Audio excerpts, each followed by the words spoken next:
அவன் மாய காலத்தின் அதிபதியான காலபைரவனின் வம்சம்.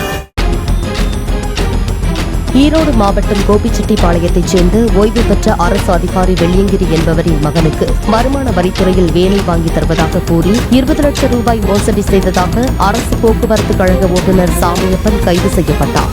பணம் வாங்கி 3 ஆண்டுகள் ஆகியும் வேலை வாங்கி தராமல் ஏமாற்றிய நிலையில் பணத்தையும் திருப்பி தராமல் சாமியப்பன் கொலை மிரட்டல் விடுத்ததாகவும் கூறப்படுகிறது.